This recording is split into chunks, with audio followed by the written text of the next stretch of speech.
आप सभी दर्शकों को मेरा नमस्कार। दोस्तों, इस वीडियो में मैं आपके लिए लेकर आया हूं विद्या संबल वैकेंसी 2024 3 कॉलेजों के विज्ञापन।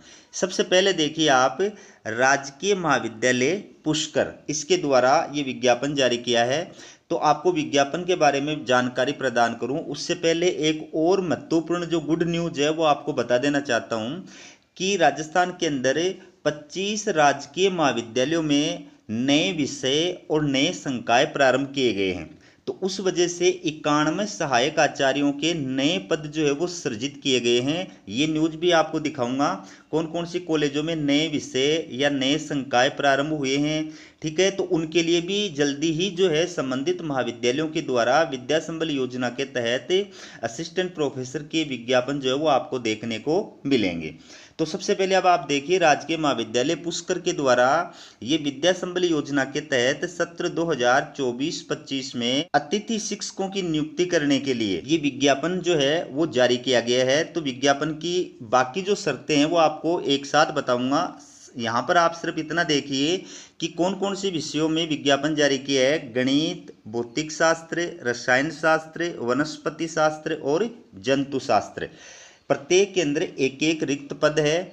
आवेदन करने की जो लास्ट डेट है वो 16/10/2024 साय 5 बजे तक है। ठीक है, दूसरा जो विज्ञापन है ये राजकीय वाणिज्य महाविद्यालय सीकर के द्वारा जारी किया गया है। तो इसमें विद्या संबल योजना के तहत और अध्यापन कार्य कराने के लिए गेस्ट फैकल्टी से आवेदन फॉर्म जो है वो आमंत्रित किए गए हैं।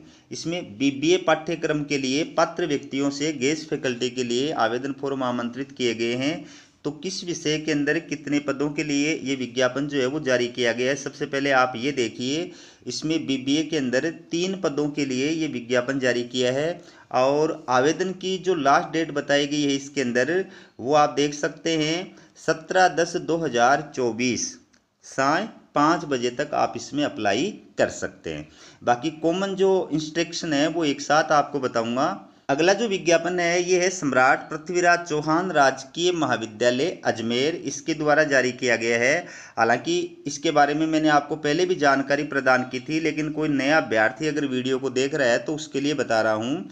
तो इसमें 11/10/2024 साय 5 बजे तक आप जो है अप्लाई कर सकते हैं। इसमें किस किस विषय के लिए, तो इसमें देखिए बीबीए के लिए 3 पोस्ट हैं और बीसीए के लिए 3 पोस्ट हैं। ठीक है, अब देखिए दोस्तों, विद्या संबल योजना के तहत आपको कैसे आवेदन करना है। जो भी महाविद्यालय है आप चाहें तो उसकी ऑफिशियल वेबसाइट पर जाकर के जो आवेदन फॉर्म है वो डाउनलोड कर सकते हैं, या आप चाहें तो ये आयुक्तालय कॉलेज शिक्षा की ऑफिशियल वेबसाइट है, यहाँ से आप आवेदन फॉर्म डाउनलोड कर सकते हैं। उस आवेदन फॉर्म को आपको पूरी तरह से फिलअप करना है। उसके साथ में अपने जो भी शैक्षणिक डॉक्यूमेंट्स हैं और प्रशैक्षणिक डॉक्यूमेंट्स हैं और अन्य रिलेटेड डॉक्यूमेंट्स हैं, सबकी सेल्फ अटेस्टेड फोटोकॉपी आपको आवेदन फॉर्म के साथ में अटैच करनी है। ज़्यादा बढ़िया ये रहेगा कि आप चेक लिस्ट बनाएं और चेक लिस्ट के अकॉर्डिंग जो है डॉक्यूमेंट्स लगाएं, प्रत्येक डॉक्यूमेंट्स के ऊपर क्रमांक जो है वो डालें। ठीक है, तो इस प्रकार से टोटल कितने डॉक्यूमेंट्स आपने लगाए हैं वो भी आप उसके ऊपर लिख सकते हैं और इसको बड़े लिफाफे में डालें। लिफाफे के ऊपर आप लिखें विद्या संबल योजना के तहत असिस्टेंट प्रोफेसर के लिए आवेदन फॉर्म। नीचे उस विषय का नाम लिखिए जिसके लिए आप अप्लाई कर रहे हैं और उसके नीचे दाएं साइड में आपको संबंधित महाविद्यालय का एड्रेस लिखना है और नीचे बाएं साइड में आपको अपना एड्रेस लिखना है। आप चाहें तो इसको बाई हैंड भी जा करके महाविद्यालय में जमा करा सकते हैं और आप चाहें तो इसको डाक के माध्यम से भी महाविद्यालय के अंदर भेज सकते हैं। अब बात करें कि इसके अंदर कौन अभ्यर्थी अप्लाई कर सकता है, तो दोस्तों आवेदन करने वाले की उम्र कम से कम 21 वर्ष होनी चाहिए और जो महाविद्यालय शिक्षा सेवा नियम 1986 है, इस नियम के अंतर्गत जो सहायक आचार्य पद के लिए शैक्षणिक योग्यताएं वर्णित की गई हैं वो शैक्षणिक योग्यताएं आप जो है धारण करने वाले होने चाहिए।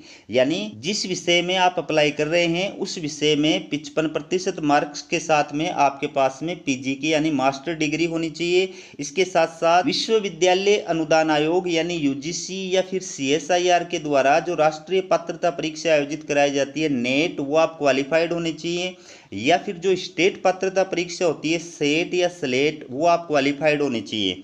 और ऐसे अभ्यर्थी जो न नेट क्वालिफाइड है, न सेट क्वालिफाइड है, न स्लेट क्वालिफाइड है, वो पीएचडी या एमफिल के आधार पे भी अप्लाई कर सकते हैं, लेकिन उनकी जो पीएचडी की डिग्री है वो यूजीसी रूल्स 2009 या 2016 के अकॉर्डिंग होनी चाहिए। अब बात करें कि इसके अंदर आपको जो मानदेय है वो कितना प्रदान किया जाएगा, तो दोस्तों विद्या संबल योजना के तहत जो मानदेय प्रदान किया जाता है वो प्रति कालांश 800 रुपये प्रदान किया जाता है, ठीक है। और इसमें ये रूल है कि आप एक सप्ताह में 14 कालांश से ज़्यादा नहीं ले सकते। दूसरी बात, आपके जब तक 50 कालांश पूरे नहीं होंगे तब तक आपको मानदेय प्रदान नहीं किया जाएगा। जैसे ही 50 कालांश पूरे होंगे आपको 40,000 रुपये मानदेय प्रदान कर दिया जाएगा। बात करें कि इसमें आपको कब तक रखा जाएगा, तो वैसे तो विद्या संबल योजना के तहत आपकी नियुक्ति की जाती है, उसमें आप कभी भी हट सकते हैं, क्योंकि परमानेंट फैकल्टी अगर आरपीएससी से सेलेक्ट होकर के आ गई आपके विषय में तो भी आपको पद से हटा दिया जाएगा। अगर कोई डेपुटेशन से या ट्रांसफ़र से आपकी जगह पर आ गया तो भी आपको हटा दिया जाएगा। लेकिन फिर भी आपको कब तक रखा जाएगा इसमें स्पष्ट कहा गया है, या तो आपको 24 सप्ताह तक रखा जाएगा या 28 फरवरी 2025 तक रखा जाएगा। दोनों में जो भी जो है पहले होगा आपको तब तक रखा जाएगा, ठीक है। तो अगर आप उच्च योग्यताधारी अभ्यर्थी हैं तो आपको निश्चित रूप से इसमें अप्लाई करना चाहिए। बहुत अच्छा जो है जॉब है, जॉब करते करते भी आप आरपीएससी की जो तैयारी है वो कर सकते हैं, ठीक है। अब आप देखिए जो 25 राजकीय महाविद्यालयों में नए विषय या फिर संकाय प्रारंभ किए गए हैं उससे जुड़ी हुई जानकारी। तो दोस्तों ये आप देखिए, ये राजस्थान सरकार उच्च शिक्षा विभाग के द्वारा आदेश जारी किया गया है, और ये आदेश किससे संबंधित है, जो परिवर्तित बजट घोषणा 2024-25 की गई थी उसकी अनुपालना में 25 महाविद्यालयों में नए विषय या फिर नए संकाय खोलने की प्रशासनिक और वित्तीय स्वीकृति प्रदान किए जाने से संबंधित है। यानी राजस्थान के अंदर 25 महाविद्यालयों में या तो यूजी लेवल पर या पीजी लेवल पर नए विषय प्रारंभ किए गए हैं या फिर नई फैकल्टी जो है वो प्रारंभ की गई है। तो इस प्रकार से टोटल 91 सहायक आचार्यों के नए पद जो है वो सृजित किए गए हैं। आप अपनी स्क्रीन पे देख सकते हैं, ये महाविद्यालयों की लिस्ट है, किस महाविद्यालय में यूजी लेवल पर या फिर पीजी लेवल पर कौन सा नया विषय या नई फैकल्टी जो है वो प्रारंभ की गई है, और उसके अंदर कितने नए पद जो है किस विषय के अंदर सृजित किए गए हैं, ये आप अपनी स्क्रीन पर देख सकते हैं। तो इन सभी महाविद्यालयों के द्वारा जल्दी ही जो है इन विषयों में अध्यापन कार्य कराने के लिए विद्या संबल योजना के तहत विज्ञापन जो है वो जारी किए जाएंगे। इनमें एडमिशन की जो प्रक्रिया है वो प्रारंभ करने के आदेश भी आयुक्तालय के द्वारा जारी कर दिए गए हैं। आप देख सकते हैं कि जो भी नवीन विषय या संकाय प्रारंभ किए गए उसमें असिस्टेंट प्रोफेसर के 91 नए पद स्वीकृत किए गए हैं, प्रयोगशाला सहायक के 38 नए पद स्वीकृत किए गए हैं और प्रयोगशाला वाहक के 38 नए पद स्वीकृत किए गए हैं। इस प्रकार से कुल 167 नए पद जो है वो स्वीकृत किए गए हैं, ठीक है। तो इसमें सोसाइटी के तहत कार्मिकों की उपलब्धता होने तक नवीन महाविद्यालयों में विद्या संबल मॉडल पर विषय विशेषज्ञ अनुभवी व्यक्तियों को गेस्ट फैकल्टी के रूप में या विद्यमान नियमित कार्मिकों को आवश्यकता अनुसार लगाया जाएगा।